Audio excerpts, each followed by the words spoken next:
Click the link in the description to sign up for a free 30-day trial from AudioBooks.com.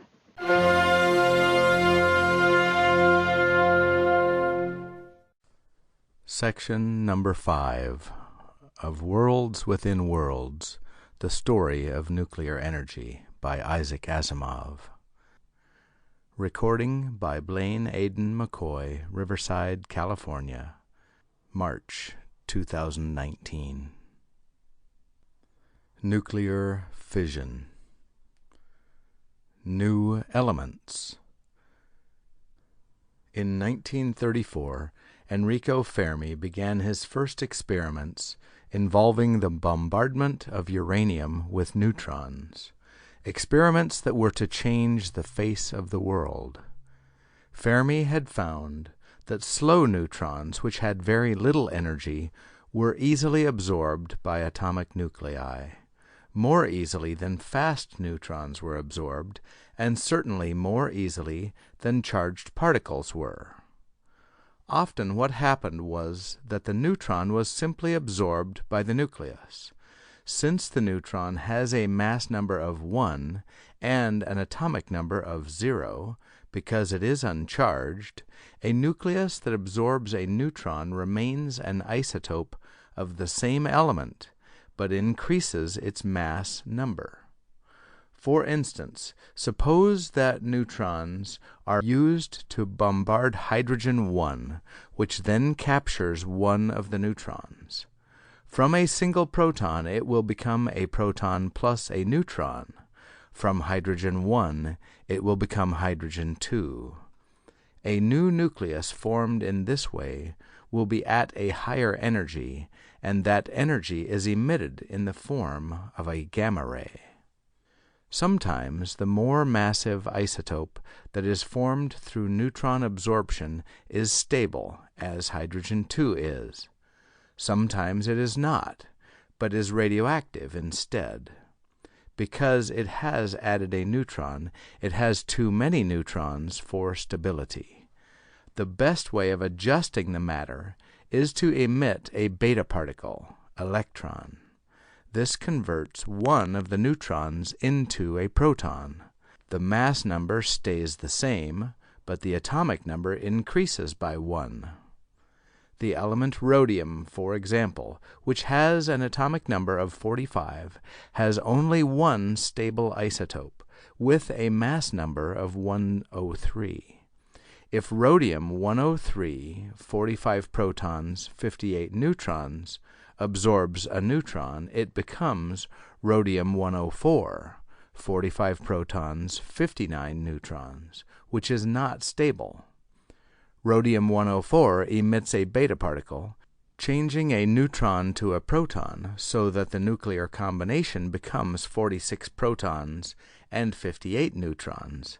This is palladium-104, which is stable. As another example, indium-115, 49 protons, 66 neutrons, absorbs a neutron and becomes indium-116, 49 protons, 67 neutrons, which gives off a beta particle and becomes tin-116, 50 protons, 66 neutrons, which is stable. There are over 100 isotopes that will absorb neutrons and end by becoming an isotope of an element 1 higher in the atomic number scale. Fermi observed a number of these cases.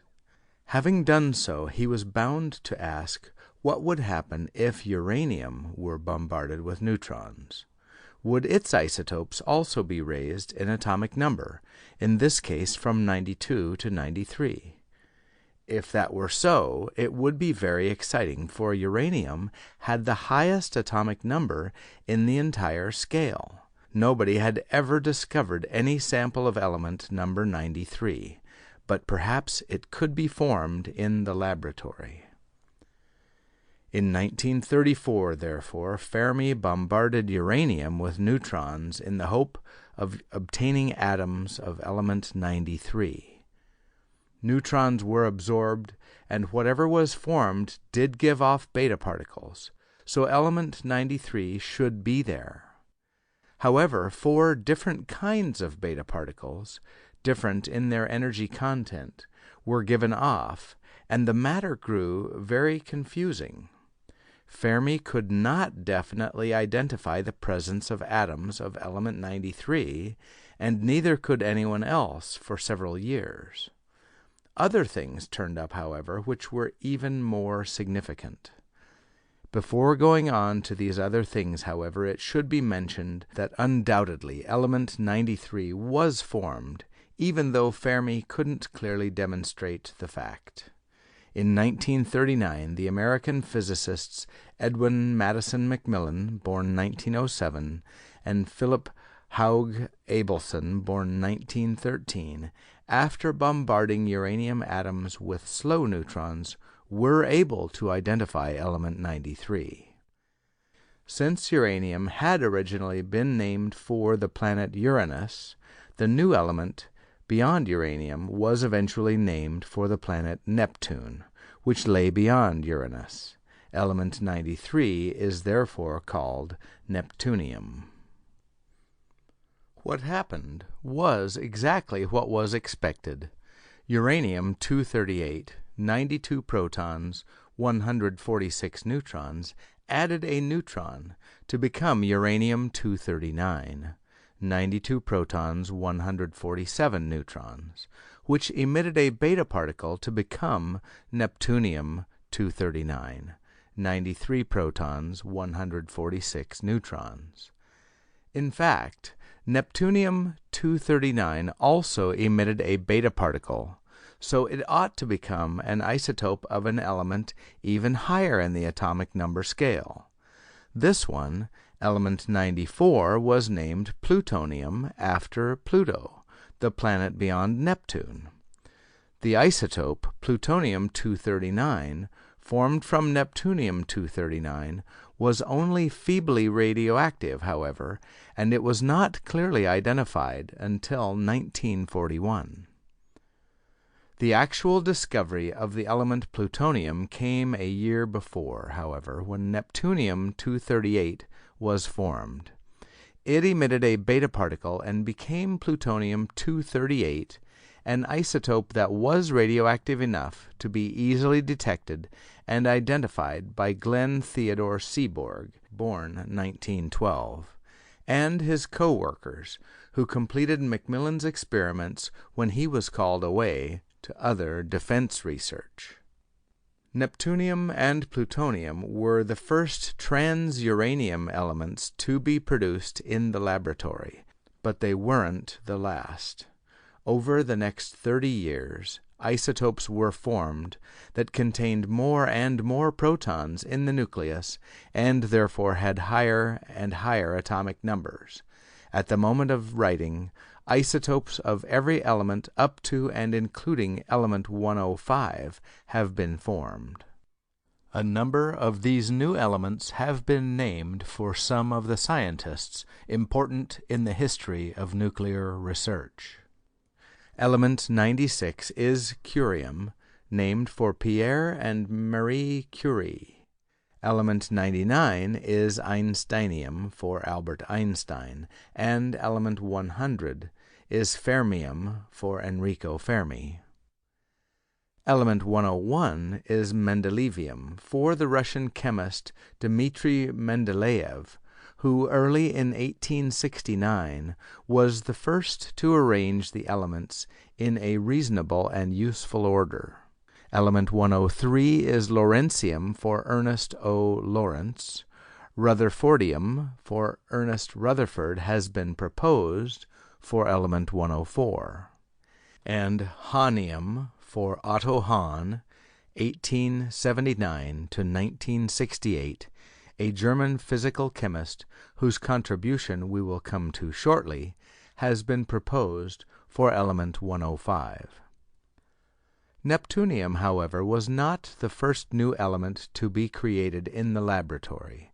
In the early 1930s, there were still 2 elements with fairly low atomic numbers that had never been discovered. These were the elements with atomic numbers 43 and 61. In 1937, though, molybdenum, atomic number 42, had been bombarded with neutrons in Lawrence's laboratory in the United States. It might contain small quantities of element 43 as a result. The Italian physicist Emilio Segre, born 1905, who had worked with Fermi, obtained a sample of the bombarded molybdenum and indeed obtained indications of the presence of element 43. It was the first new element to be manufactured by artificial means and was called technetium, from the Greek word for artificial. The technetium isotope that was formed was radioactive. Indeed, all the technetium isotopes are radioactive. Element 61, discovered in 1945 and named promethium, also has no stable isotopes. Technetium and promethium are the only elements with atomic numbers less than 84 that do not have even a single stable isotope. The Discovery of Fission. But let us get back to the bombardment of uranium with neutrons research that Fermi had begun.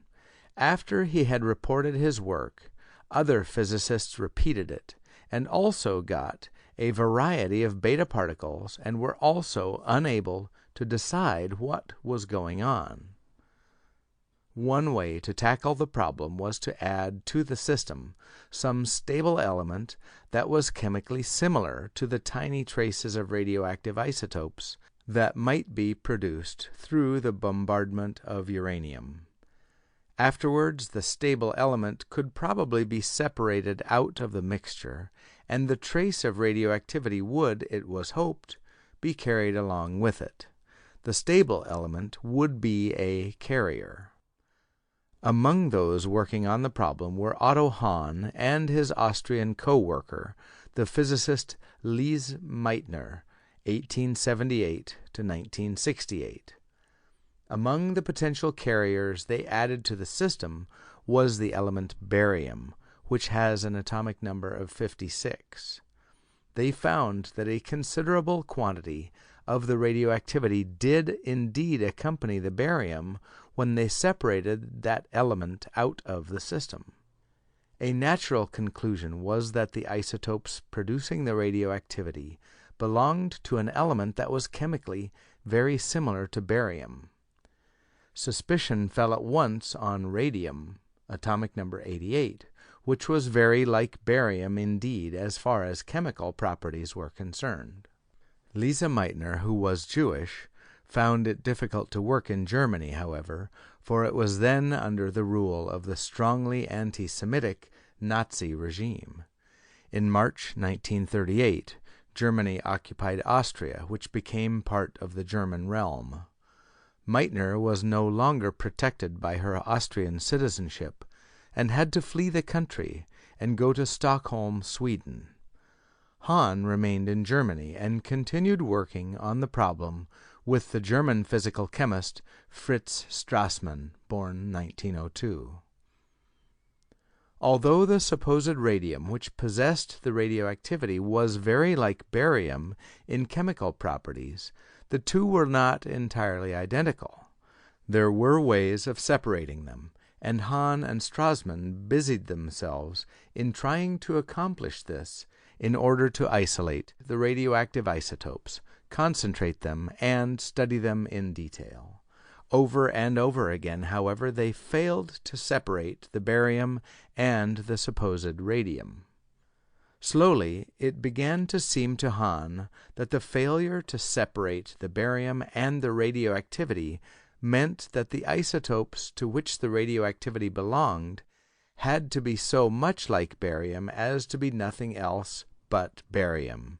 He hesitated to say so, however, because it seemed unbelievable.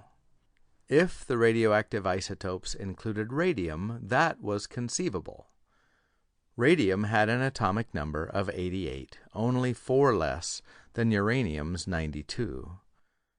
You could imagine that a neutron being absorbed by a uranium nucleus might make the latter so unstable as to cause it to emit 2 alpha particles and become radium.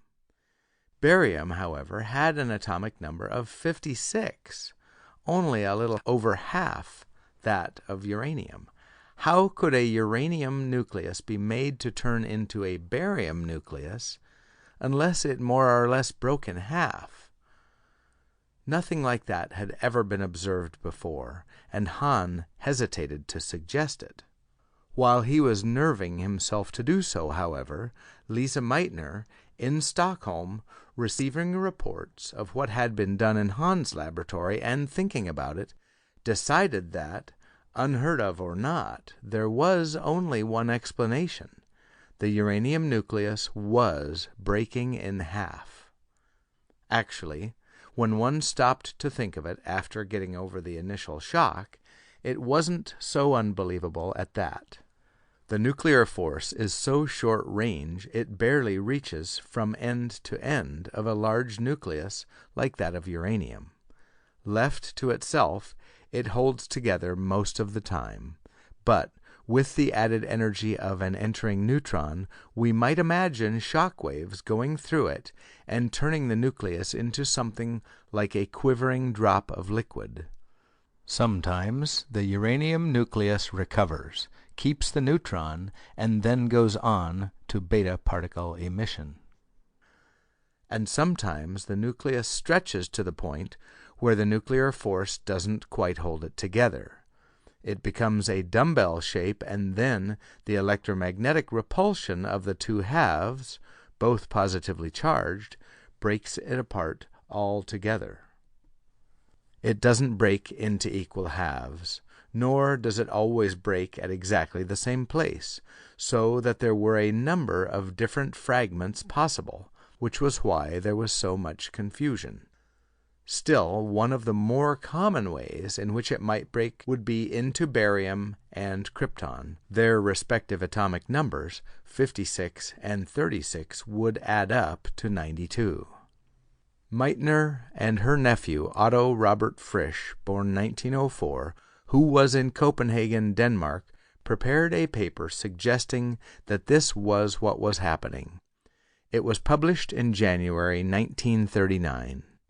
Frisch passed it on to the Danish physicist Niels Bohr, 1885 to 1962, with whom he was working. The American biologist William Archibald Arnold, born 1904, who was also working in Copenhagen at the time, suggested that the splitting of the uranium nucleus into halves be called fission, the term used for the division in 2 of living cells.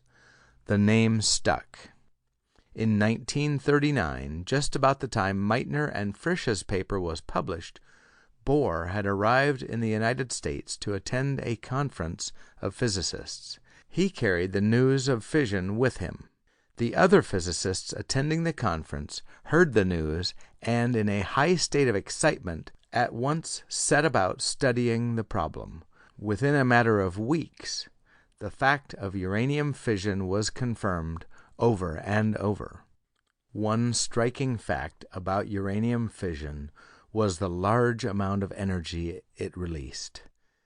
In general, when a very massive nucleus is converted to a less massive one, energy is released because of the change in the mass defect, as Aston had shown in the 1920s.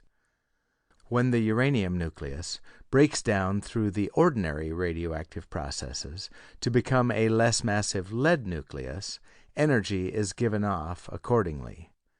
When, however, it breaks in 2 to become the much less massive nuclei of barium and krypton, or others in that neighborhood, much more energy is given off. It quickly turned out that uranium fission gave off something like 10 times as much nuclear energy per nucleus than did any other nuclear reaction known at the time. Even so, the quantity of energy released by uranium fission was only a tiny fraction of the energy that went into the preparation of the neutrons used to bring about the fission. if each neutron that struck a uranium atom brought about a single fission of that one atom. Under these conditions, Rutherford's suspicion that mankind would never be able to tap nuclear energy probably still remained true. He had been dead for 2 years at the time of the discovery of fission. However, those were not the conditions. The nuclear chain reaction. Earlier in this history, we discussed chain reactions involving chemical energy. A small bit of energy can ignite a chemical reaction that would produce more than enough energy to ignite a neighboring section of the system, which would in turn produce still more, and so on and so on. In this way, the flame of a single match could start a fire in a leaf that would burn down an entire forest, and the energy given off by the burning forest would be enormously higher than the initial energy of the match flame. Might there not be such a thing as a nuclear chain reaction? Could one initiate a nuclear reaction that would produce something that would initiate more of the same, that would produce something that would initiate still more of the same, and so on?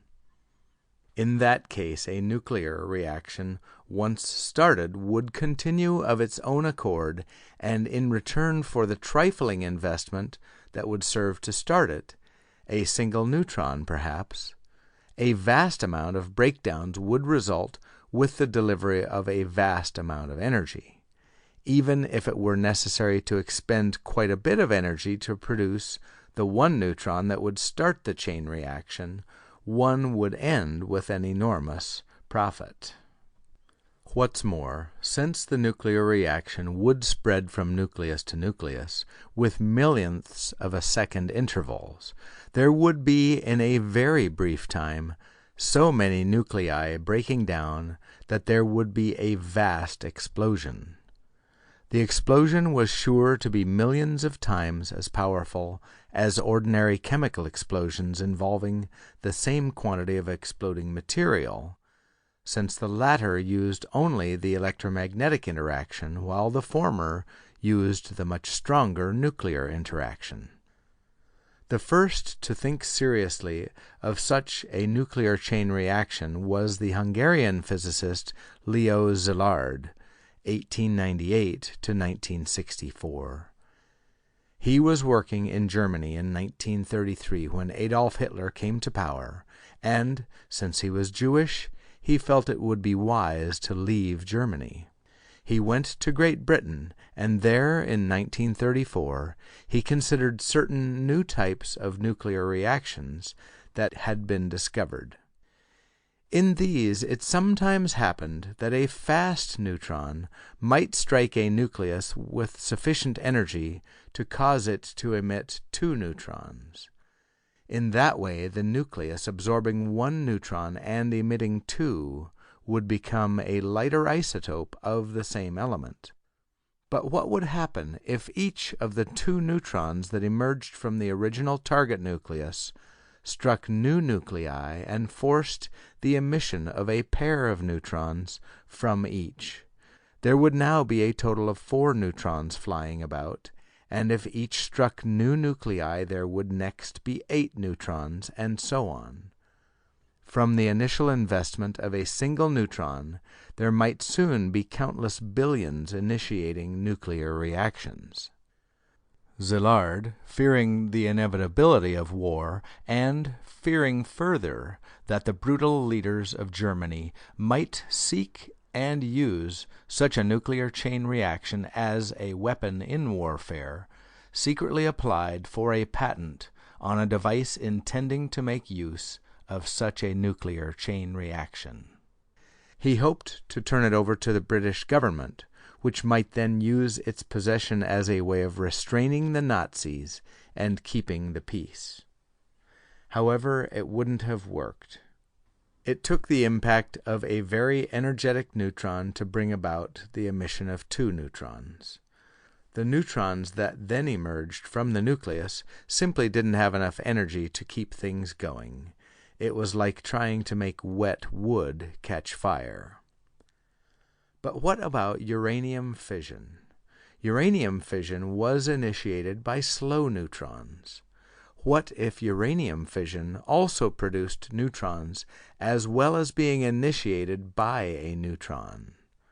Would not the neutrons produced serve to initiate new fissions that would produce new neutrons, and so on endlessly?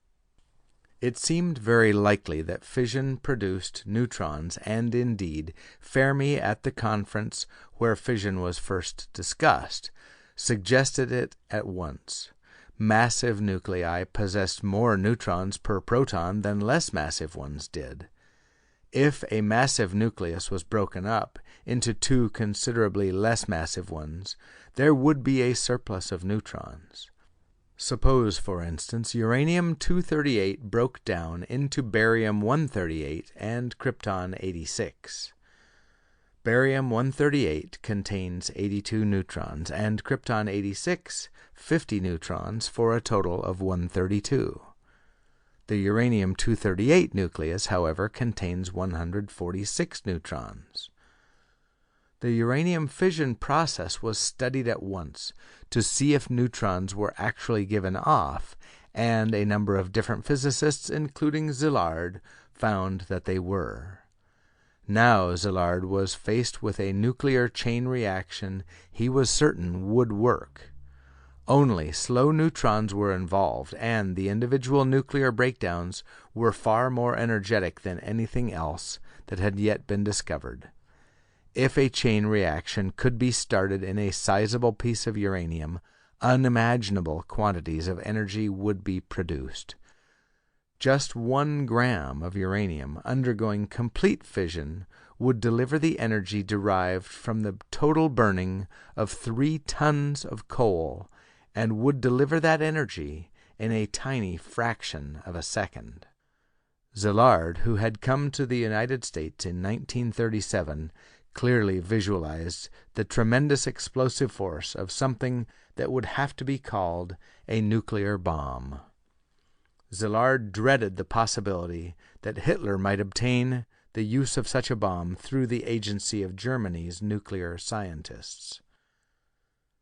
Partly through Szilard's efforts, physicists in the United States and in other Western nations opposed to Hitler began a program of voluntary secrecy in 1940 to avoid passing along any hints to Germany. What's more, Szilard enlisted the services of 2 other Hungarian refugees, the physicists Eugene Paul Wigner, born 1902, and Edward Teller, born 1908, and all approached Einstein, who had also fled Germany and come to America. Einstein was the most prestigious scientist then living, and it was thought a letter from him to the President of the United States would be most persuasive. Einstein signed such a letter, which explained the possibility of a nuclear bomb and urged that the United States not allow a potential enemy to come into possession of it first. Largely as a result of this letter, a huge research team was put together in the United States, to which other Western nations also contributed, with but one aim: to develop the nuclear bomb. Albert Einstein, Old Grove Road, Nassau Point, Peconic, Long Island, August 2nd, 1939.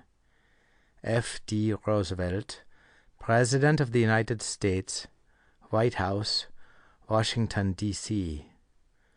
Sir, some recent work by E. Fermi and L. Szilard, which has been communicated to me in manuscript, leads me to expect that the element uranium may be turned into a new and important source of energy in the immediate future.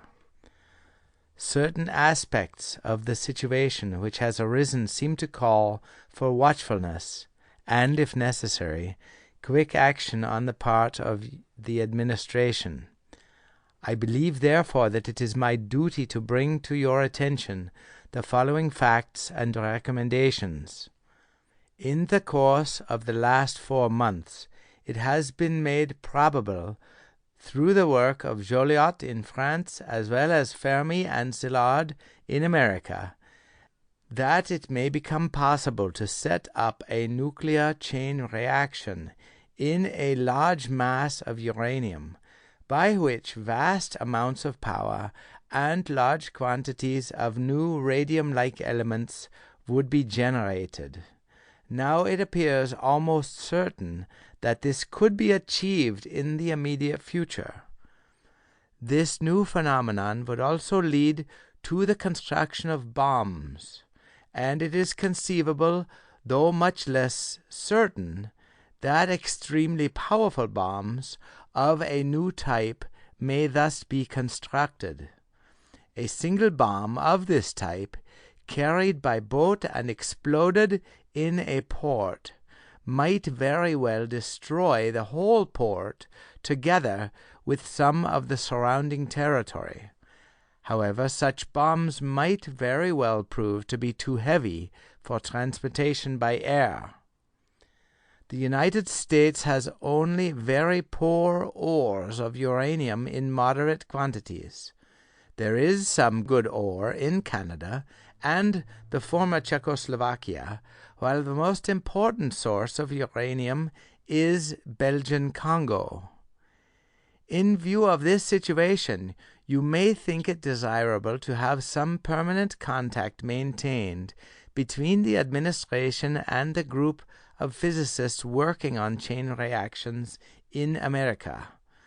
One possible way of achieving this might be for you to entrust with this task a person who has your confidence, and who could perhaps serve in an unofficial capacity.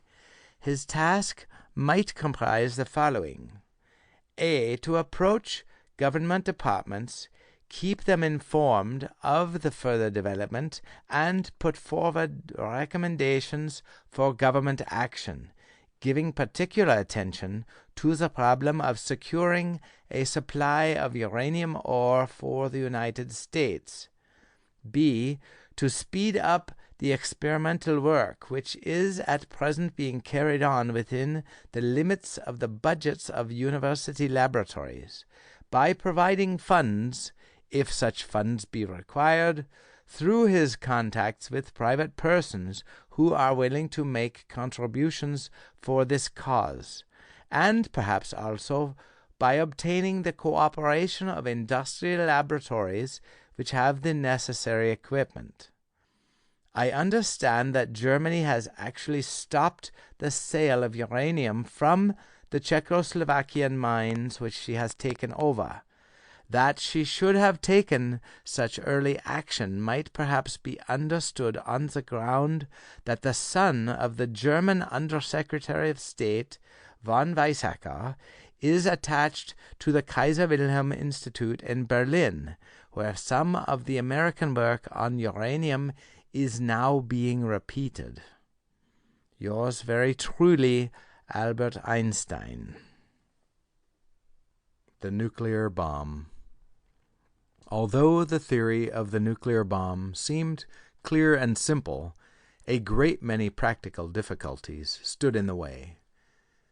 In the first place, if only uranium atoms underwent fission, a supply of uranium had at least to be obtained in pure form, for if the neutrons struck nuclei of elements other than uranium, they would simply be absorbed and removed from the system, ending the possibility of a chain reaction.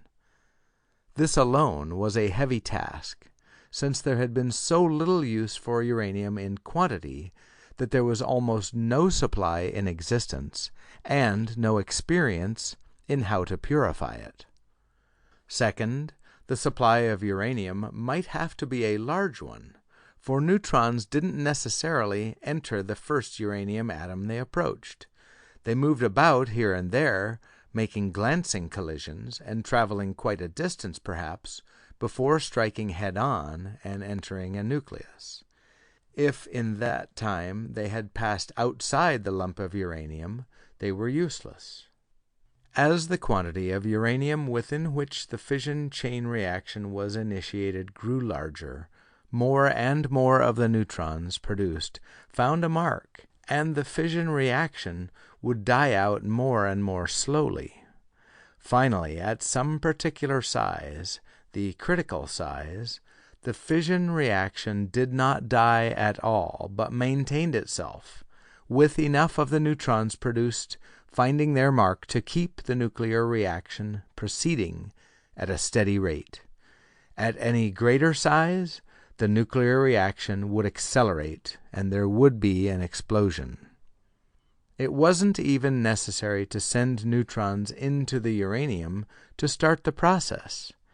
In 1941, the Russian physicist Georgy Nikolaevich Flerov, born 1913, found that every once in a while a uranium atom would undergo fission without the introduction of a neutron.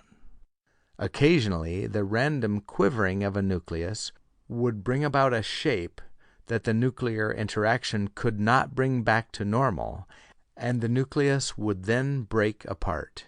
In a gram of ordinary uranium, there is a nucleus undergoing such spontaneous fission every 2 minutes on the average. Therefore, enough uranium need only be brought together to surpass critical size, and it will explode within seconds. For the first nucleus that undergoes spontaneous fission will start the chain reaction. First estimates made it seem that the quantity of uranium needed to reach critical size was extraordinarily great. Fully 99.3% of the metal is uranium-238, however, and as soon as fission was discovered, Bohr pointed out that there were theoretical reasons for supposing that it was the uranium-235 isotope, making up only 0.7% of the whole, that was the one undergoing fission. Investigation proved him right. Indeed, the uranium-238 nucleus tended to absorb slow neutrons without fission, and then go on to beta particle production that formed isotopes of neptunium and plutonium. In this way, uranium-238 actually interfered with the chain reaction.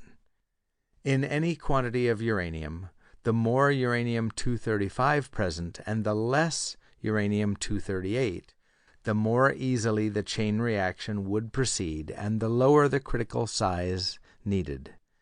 Vast efforts were therefore made to separate the two isotopes and prepare uranium with a higher than normal concentration of uranium-235, enriched uranium.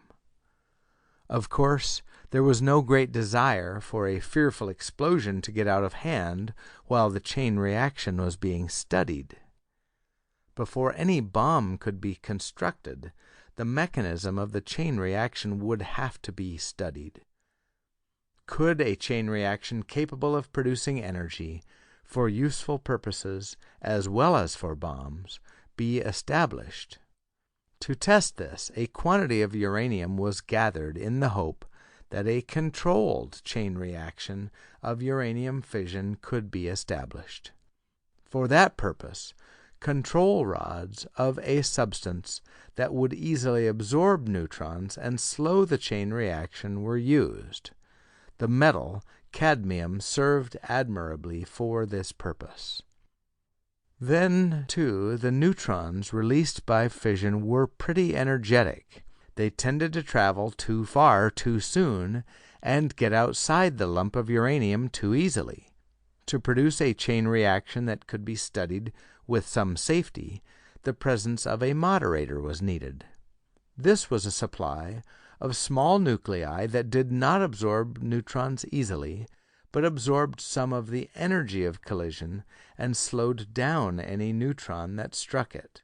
Nuclei such as hydrogen-2, beryllium-9, or carbon-12 were useful moderators. When the neutrons produced by fission were slowed, They traveled a smaller distance before being absorbed in their turn, and the critical size would again be reduced. Toward the end of 1942, the initial stage of the project reached a climax. Blocks of graphite containing uranium metal and uranium oxide were piled up in huge quantities. Enriched uranium was not yet available. In order to approach critical size, this took place under the stands of a football stadium at the University of Chicago, with Enrico Fermi, who had come to the United States in 1938, in charge. The large structure was called an atomic pile at first, because of the blocks of graphite being piled up. The proper name for such a device, and the one that was eventually adopted, was, however, nuclear reactor. On December 2, 1942, calculations showed that the nuclear reactor was large enough to have reached critical size. The only thing preventing the chain reaction from sustaining itself was the cadmium rods that were inserted here and there in the pile, and that were soaking up neutrons. One by one, the cadmium rods were pulled out. The number of uranium atoms undergoing fission each second rose, and finally, at 3:45 p.m., the uranium fission became self-sustaining. It kept going on its own, with the cadmium rods ready to be pushed in if it looked as though it were getting out of hand, something calculations showed was not likely. News of this success was announced to Washington by a cautious telephone call from Arthur Holly Compton, 1892 to 1962, to James Bryant Conant, born 1893. Quote, "The Italian navigator has landed in the New World," unquote, said Compton. Conant asked, quote, "How were the natives?" unquote, and the answer was, quote, "very friendly," unquote. This was the day and moment when the world entered the nuclear age. For the first time, mankind had constructed a device in which the nuclear energy being given off was greater than the energy poured in. Mankind had tapped the reservoirs of nuclear energy and put it to use. Had Rutherford lived but 6 more years, he would have seen how wrong he was to think it could never be done.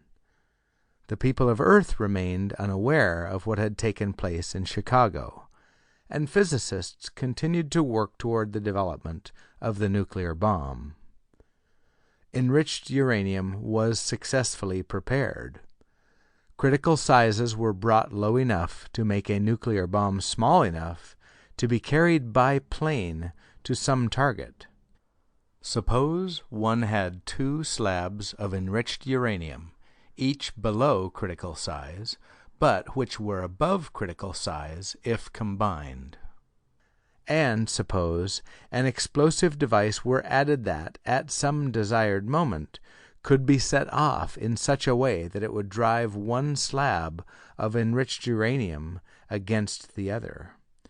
There would be an instant explosion of devastating power.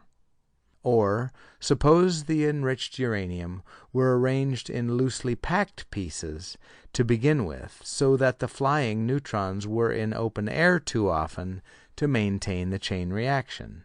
A properly arranged explosion might compress the uranium into a dense ball. Neutron absorption would become more efficient, and again an explosion would follow. On July 16, 1945, a device that would result in a nuclear explosion was set up near Alamogordo, New Mexico, with nervous physicists watching from a safe distance. It worked perfectly. The explosion was tremendous.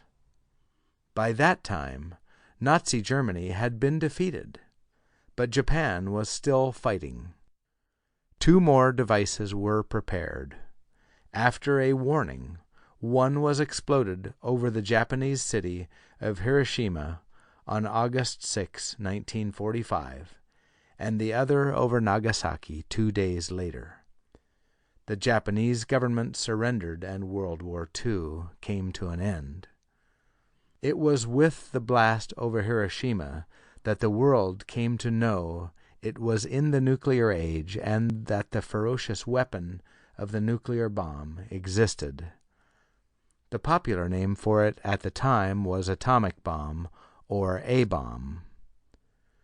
During the war, German scientists may have been trying to develop a nuclear bomb, but if so, they had not yet succeeded at the time Germany met its final defeat. Soviet physicists under Igor Vasilievich Kurchatov, 1903 to 1960, were also working on the problem. The dislocation of the war, which inflicted much more damage on the Soviet Union than on the United States, kept the Soviet effort from succeeding while it was on. However, since the Soviets were among the victors, they were able to continue after the war.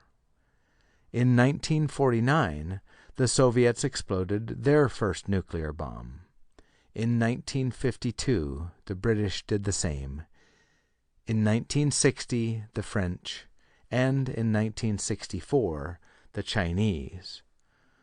Although many nuclear bombs have been exploded for test purposes, the two over Hiroshima and Nagasaki have been the only ones used in time of war.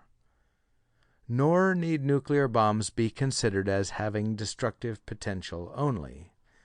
There is the possibility that, with proper precautions, they might be used to make excavations, blast out harbors or canals, break up underground rock formations to recover oil or other resources, and in other ways do the work of chemical explosives with far greater speed and economy. It has even been suggested that a series of nuclear bomb explosions might be used to hurl space vehicles forward in voyages away from Earth. Nuclear reactors. The development of the nuclear chain reaction was not in the direction of bombs only. Nuclear reactors designed for the controlled production of useful energy multiplied in number and in efficiency since Fermi's first pile. Many nations now possess them, and they are used for a variety of purposes. In 1954, the first nuclear submarine, the USS Nautilus, was launched by the United States. Its power was obtained entirely from a nuclear reactor, and it was not necessary for it to rise to the surface at short intervals in order to recharge its batteries. Nuclear submarines have crossed the Arctic Ocean under the ice cover and have circumnavigated the globe without surfacing. In 1959, both the Soviet Union and the United States launched nuclear-powered surface vessels. The Soviet ship was the icebreaker Lenin, and the American ship was a merchant vessel, the NS Savannah. In the 1950s, nuclear reactors were also used as the source of power for the production of electricity for civilian use. The Soviet Union built a small station of this sort in 1954, which had a capacity of 5,000 kilowatts. The British built one of 92,000 kilowatt capacity, which they called Calder Hall. The first American nuclear reactor for civilian use began operation at Shippingport, Pennsylvania in 1958. It was the first really full-scale civilian nuclear power plant in the world. The world appeared to have far greater resources of energy than had been expected. The fossil fuels, coal, oil, and natural gas, were being used at such a rate that many speculated that the gas and oil would be gone in decades and the coal in centuries. Was it possible that uranium might now serve as a new source that would last indefinitely? It was rather disappointing that it was uranium-235 which underwent fission, because that isotope made up only 0.7% of the uranium that existed. If uranium-235 were all we had and all we ever could have, the energy supply of the world would still be rather too limited. There were other possible nuclear fuels, however. There was plutonium-239, which would also fission under neutron bombardment. It had an ordinary half-life for a radioactive change in which it gave off alpha particles of 24,300 years, which is long enough to make it easy to handle. But how can plutonium-239 be formed in sufficient quantities to be useful? After all, it doesn't occur in nature. Surprisingly, that turned out to be easy. Uranium-238 atoms will absorb many of the neutrons that are constantly leaking out of the reactor, and will become first Neptunium-239 and then Plutonium-239. The plutonium, being a different element from the uranium, can be separated from uranium and obtained in useful quantities. Such a device is called a breeder reactor because it breeds fuel. Indeed, it can be so designed to produce more plutonium-239 than the uranium-235 it uses up, so that you actually end up with more nuclear fuel than you started with. In this way, all the uranium on Earth, and not just uranium-235, can be considered potential nuclear fuel. The first breeder reactor was completed at Arco, Idaho, in August 1951, and on December 20 produced the very first electricity on Earth to come from nuclear power. Nevertheless, breeder reactors for commercial use are still a matter for the future. Another isotope capable of fissioning under nuclear bombardment is uranium-233. It does not occur in nature, but was formed in the laboratory by Seaborg and others in 1942. It has a half-life of 162,000 years. It can be formed from naturally occurring thorium-232. Thorium-232 will absorb a neutron to become thorium-233. Then 2 beta particles are given off, so that the thorium-233 becomes first proactinium-233 and then uranium-233. If a thorium shell surrounds a nuclear reactor, fissionable uranium-233 is formed within it and is easily separated from the thorium. In this way, thorium is also added to the list of Earth's potential nuclear fuels. If all the uranium and thorium in the Earth's crust, including the thin scattering of those elements through granite, for instance, were available for use, we might get up to 100 times as much energy from it as from all the coal and oil on the planet. Unfortunately, it is very unlikely that we will ever be able to make use of all the uranium and thorium. It is widely and thinly spread through the crustal rocks, and much of it could not be extracted without using up more energy than would be supplied by it once isolated. Another problem rests with the nature of the fission reaction. When the uranium-235 nucleus, or plutonium-239, or uranium-233, undergoes fission, it breaks up into any of a large number of middle-sized nuclei that are radioactive, much more intensely radioactive than the original fuel. It was from among these fission products that isotopes of element 61 were first obtained in 1945. Coming from the nuclear fire, it reminded its discoverers of Prometheus, who stole fire from the sun in the Greek myths, and so it was called promethium. The fission products still contain energy, and some of them can be used in lightweight nuclear batteries. Such nuclear batteries were first built in 1954. Some batteries using plutonium-238 rather than fission products have been put to use in powering artificial satellites over long periods. Unfortunately, only a small proportion of the fission products can be put to profitable use. Most must be disposed of. They are dangerous because the radiations they give off are deadly and cannot be detected by the ordinary senses. They are very difficult to dispose of safely, and they must not be allowed to get into the environment, especially since some of them remain dangerous for decades or even centuries. End of Section 5. Recording by Blaine Aidan McCoy, Riverside, California, March 2019.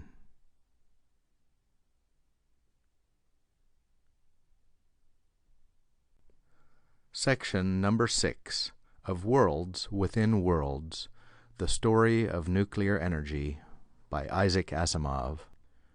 Recording by Blaine Aidan McCoy, Riverside, California, March 2019.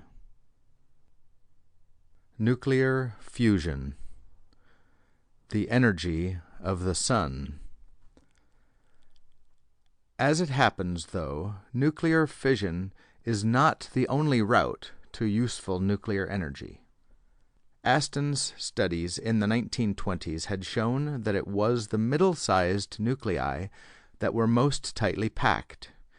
Energy would be given off if middle-sized nuclei were produced from either extreme.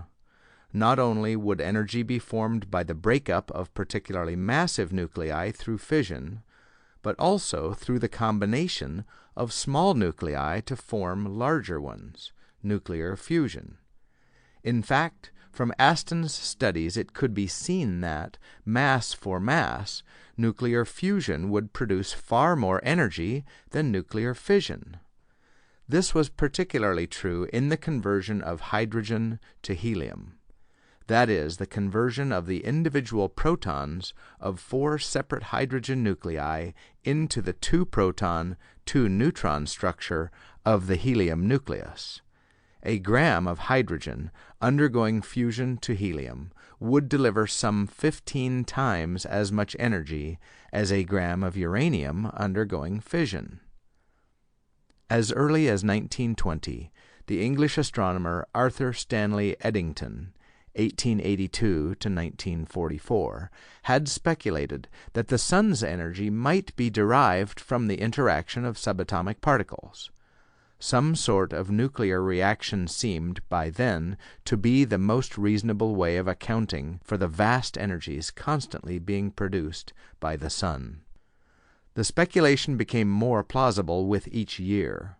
Eddington himself studied the structure of stars, and by 1926 had produced convincing theoretical reasons for supposing that the center of the sun was at enormous densities and temperatures. A temperature of some 15 million to 20 million degrees centigrade seemed to characterize the sun's center. At such temperatures, atoms could not exist in earthly fashion. Held together by the sun's strong gravitational field, they collided with such energy that all or almost all their electrons were stripped off, and little more than bare nuclei were left. These bare nuclei could approach each other much more closely than whole atoms could, which was why the center of the sun was so much more dense than earthly matter could be. The bare nuclei, smashing together at central sun temperatures, could cling together and form more complex nuclei. Nuclear reactions brought about by such intense heat, millions of degrees, are called thermonuclear reactions. As the 1920s progressed, Further studies of the chemical structure of the Sun showed it to be even richer in hydrogen than had been thought. In 1929, the American astronomer Henry Norris Russell, 1877 to 1957, reported evidence that the Sun was 60% hydrogen in volume. Even this was too conservative. 80% is considered more nearly correct now. If the Sun's energy were based on nuclear reactions at all, then it had to be the result of hydrogen fusion. Nothing else was present in sufficient quantity to be useful as a fuel. More and more was learned about the exact manner in which nuclei interacted and about the quantity of energy given off in particular nuclear reactions. It became possible to calculate what might be going on inside the Sun by considering the densities and temperatures present, the kind and number of different nuclei available, and the quantity of energy that must be produced. In 1938, the German-American physicist Hans Albrecht Bethe, born 1906, and the German astronomer Carl Friedrich von Weizsäcker, born 1912, independently worked out the possible reactions, and hydrogen fusion was shown to be a thoroughly practical way of keeping the Sun going. Thanks to the high rate of energy production by thermonuclear reactions, and to the vast quantity of hydrogen in the Sun, not only has it been possible for the Sun to have been radiating energy for the last 5 billion years or so, but it will continue to radiate energy in the present fashion for at least 5 billion years into the future. Even so, the sheer quantity of what is going on in the Sun is staggering in earthly terms. In the Sun, 650 million tons of hydrogen are converted into helium every second, and the process each second sees the disappearance of 4,600,000 tons of mass. Thermonuclear bombs. Could thermonuclear reactions be made to take place on Earth? The conditions that exist in the center of the Sun would be extremely difficult to duplicate on the Earth, so there was a natural search for any kind of nuclear fusion that would produce similar energies to those going on in the Sun, but which would be easier to bring about. There are 3 hydrogen isotopes known to exist. Ordinary hydrogen is almost entirely hydrogen 1, with a nucleus made up of a single proton. Small quantities of hydrogen 2, deuterium, with a nucleus made up of a proton plus a neutron, also exist, and such atoms are perfectly stable. In 1934, Rutherford, along with the Australian physicist Marcus Lawrence Elwin Oliphant, born 1901, and the Austrian chemist Paul Hartek, born 1902, sent hydrogen-2 nuclei flying into hydrogen-2 targets and formed hydrogen-3, also called tritium from the Greek word for third, with a nucleus made up of a proton plus 2 neutrons. Hydrogen-3 is mildly radioactive. Hydrogen-2 fuses to helium more easily than hydrogen-1 does, and, all things being equal, hydrogen-2 will do so at lower temperatures than hydrogen-1.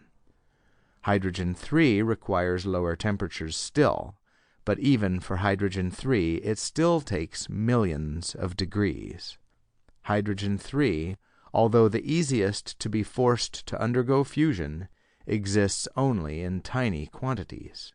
Hydrogen-2, therefore, is the one to pin hopes on, especially in conjunction with hydrogen-3. Only 1 atom out of every 6,000 hydrogen atoms is hydrogen-2, but that is enough. There exists a vast ocean on Earth that is made up almost entirely of water molecules, and in each water molecule 2 hydrogen atoms are present. Even if only 1 in 6,000 of these hydrogen atoms is deuterium, that still means there are about 35,000 billion tons of deuterium in the ocean. What's more, it isn't necessary to dig for that deuterium or to drill for it.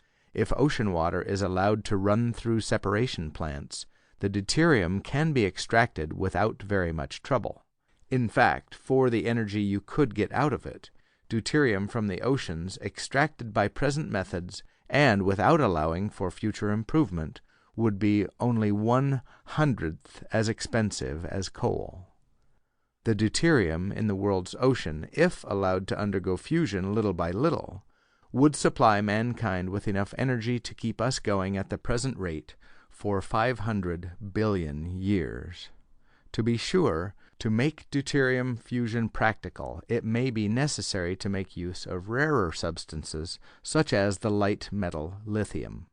This will place a sharper limit on the energy supply, but even if we are careful, fusion would probably supply mankind with energy for as long as mankind will exist. Then, too, there would seem to be no danger of hydrogen fusion plants running out of control. Only small quantities of deuterium would be in the process of fusion at any one time. If anything at all went wrong, the deuterium supply could be automatically cut off, and the fusion process, with so little involved, would then stop instantly.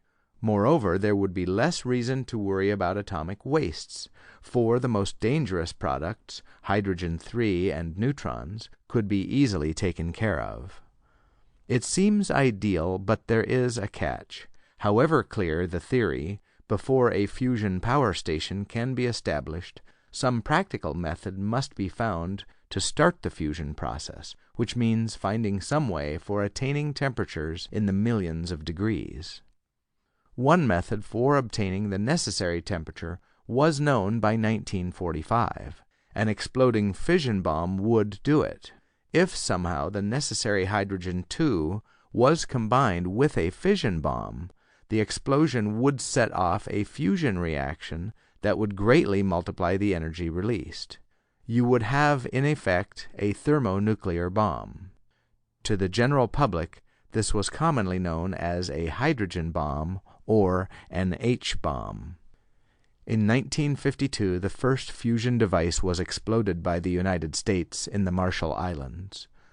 Within months, the Soviet Union had exploded one of its own, and in time, thermonuclear bombs, thousands of times as powerful as the first fission bomb over Hiroshima, were built and exploded. All thermonuclear bombs have been exploded only for test purposes. Even testing seems to be dangerous, however, at least if it is carried on in the open atmosphere. The radioactivity liberated spreads over the world and may do slow but cumulative damage. Controlled fusion. However effective a fusion bomb may be in liberating vast quantities of energy, it is not what one has in mind when speaking of a fusion power station. The energy of a fusion bomb is released all at once, and its only function is that of utter destruction. What is wanted is the production of fusion energy at a low and steady rate, a rate that is under the control of human operators. The Sun, for instance, is a vast fusion furnace 866,000 miles across, but it is a controlled one, even though that control is exerted by the impersonal laws of nature. It releases energy at a very steady and very slow rate. The rate is not slow in human terms, of course, but stars sometimes do release their energy in a much more cataclysmic fashion. The result is a supernova, in which for a short time a single star will increase its radiation as much as 1 trillion times its normal level. The Sun or any star going at its normal rate is controlled and steady in its output because of the advantage of huge mass. An enormous mass composed mainly of hydrogen compresses itself through its equally enormous gravitational field into huge densities and temperatures at its center, thus igniting the fusion reaction, while the same gravitational field keeps the Sun together against its tendency to expand. There is, as far as scientists know, no conceivable way of concentrating a high gravitational field in the absence of the required mass, and the creation of controlled fusion on Earth must therefore be done without the aid of gravity.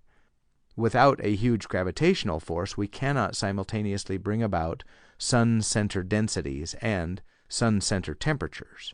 One or the other must go.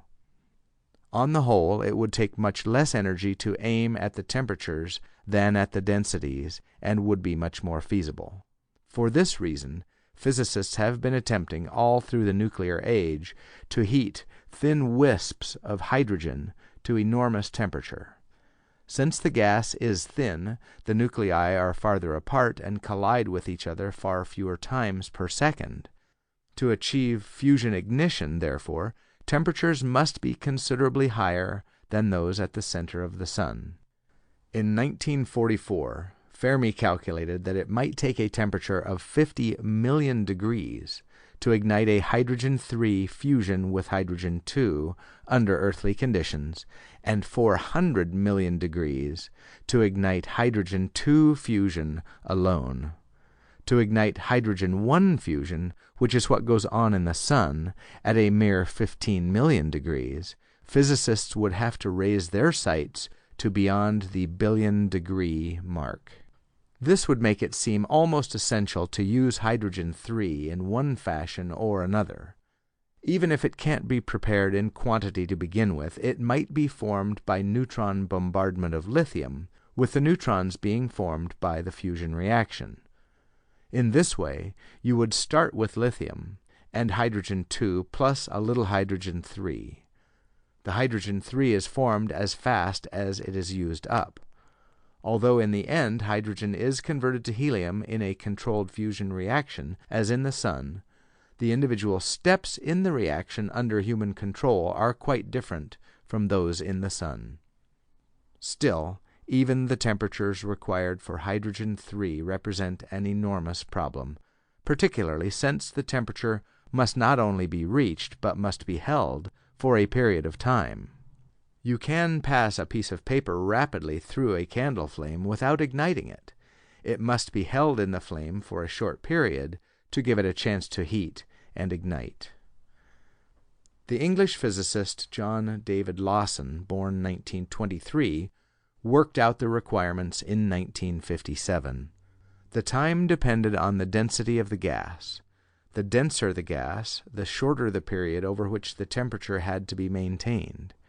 If the gas is about 100,000 times as dense as air, the proper temperature must be held under the most favorable conditions for about 1/1000th of a second.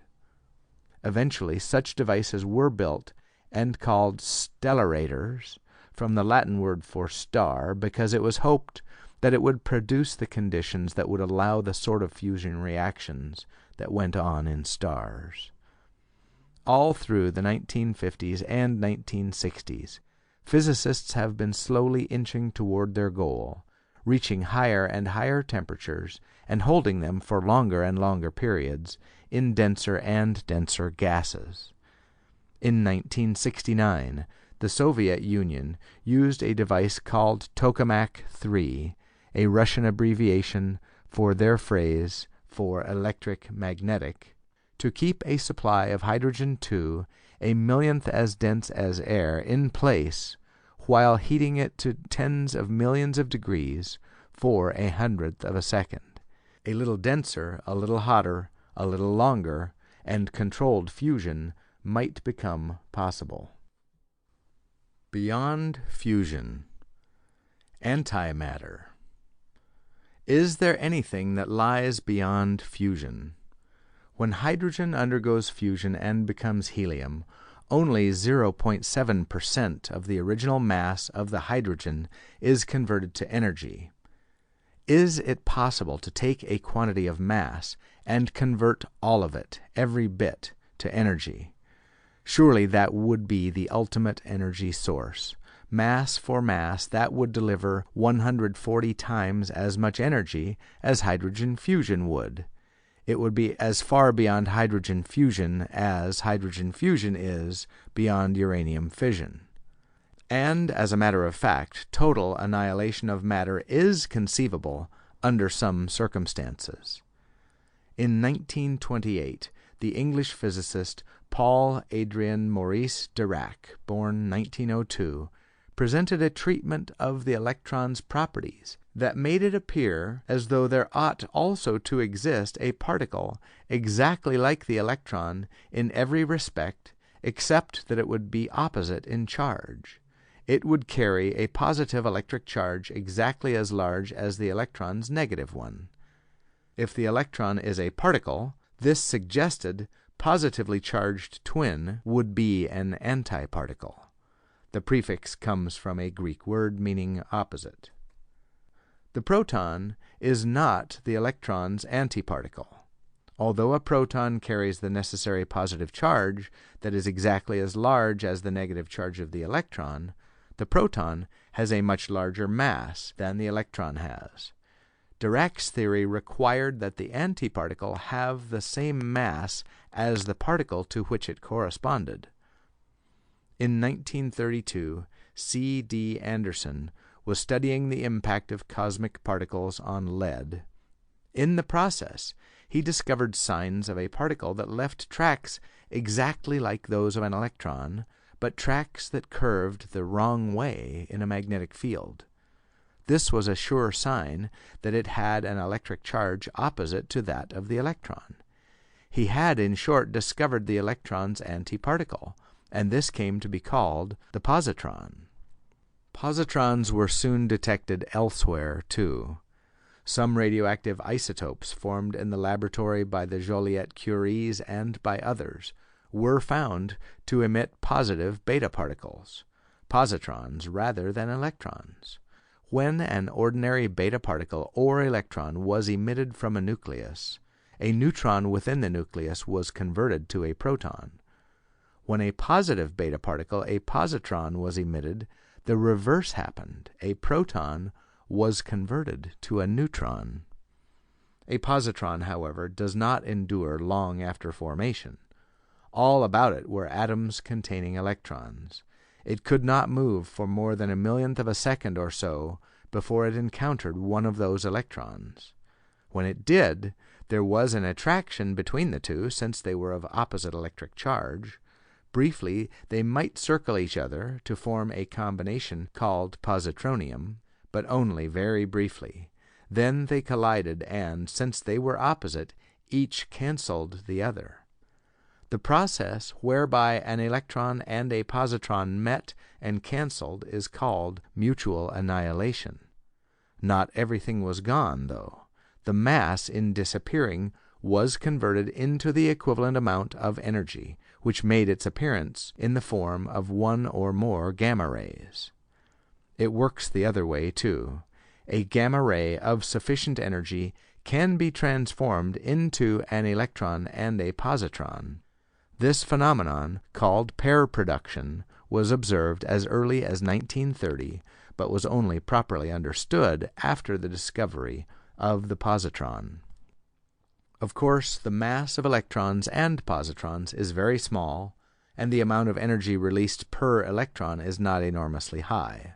Still, Dirac's original theory of antiparticles was not confined to electrons.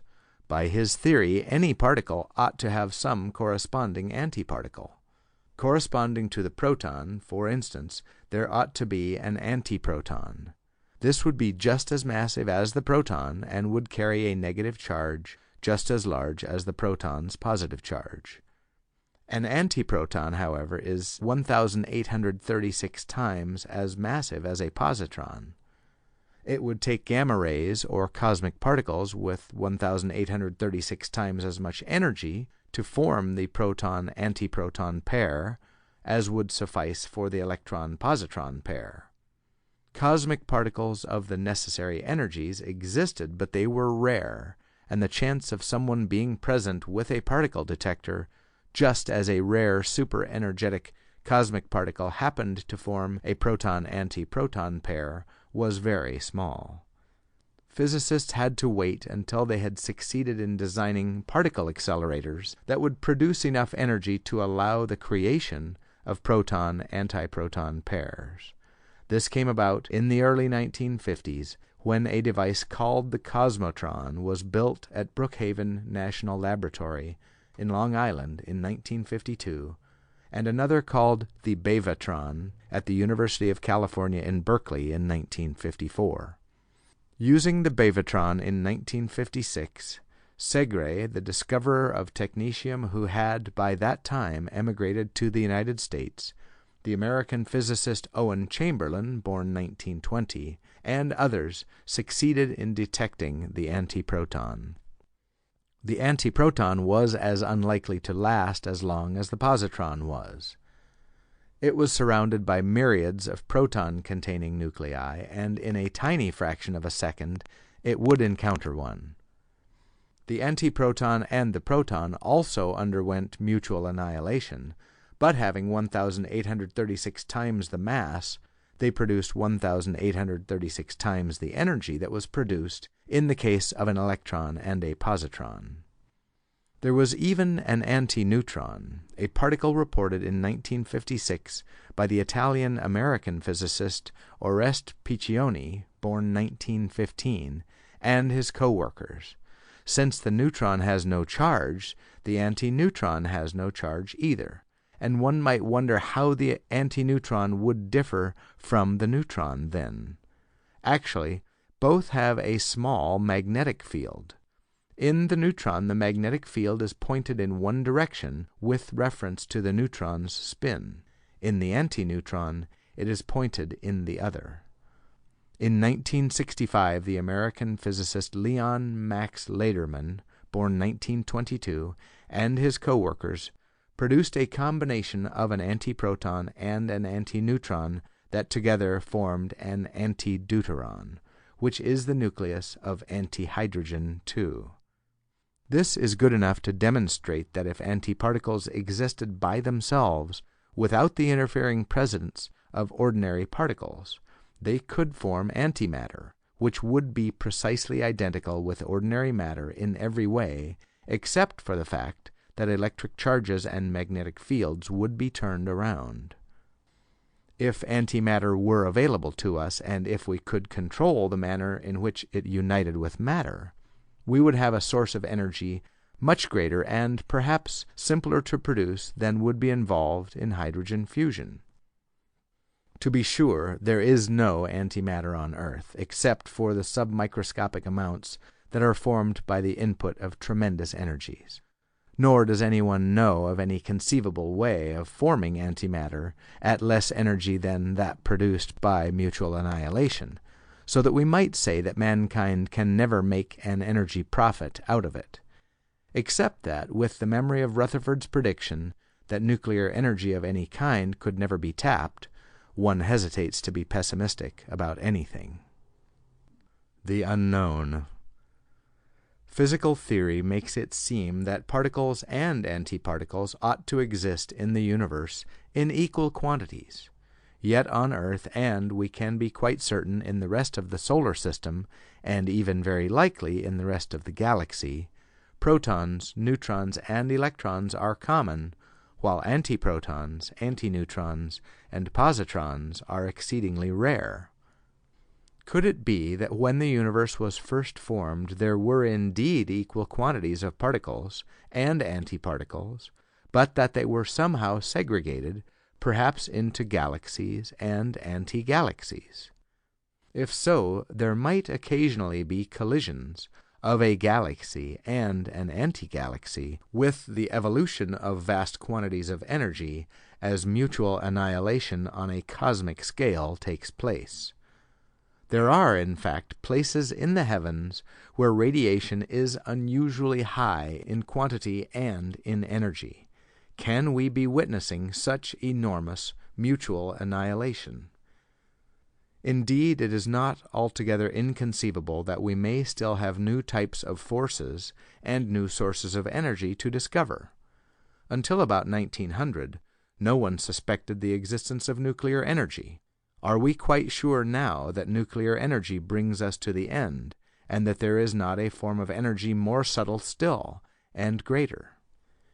In 1962, for instance, certain puzzling objects called quasars were discovered far out in space, 1 billion light-years or more away from us. Each one shines from 10 to 100 times as brilliantly as an entire ordinary galaxy does, and yet may be no more than 100,000th as wide as a galaxy. This is something like finding an object 10 miles across that delivers as much total light as 100 suns. It is very hard to understand where all that energy comes from and why it should be so concentrated into so tiny a volume. Astronomers have tried to explain it in terms of the 4 interactions now known, but is it possible that there is a 5th greater than any of the 4? If so, it is not impossible that eventually man's restless brain may come to understand and even utilize it. End of Section 6. Recording by Blaine Aidan McCoy, Riverside, California, March 2019. End of Worlds Within Worlds, The Story of Nuclear Energy by Isaac Asimov.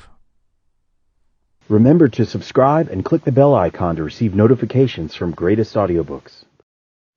Greatest Audiobooks is excited to partner with AudioBooks.com. Sign up for a free 30-day trial and get your first audiobook free. Cancel anytime, no strings attached. Click below to get your free audiobook today.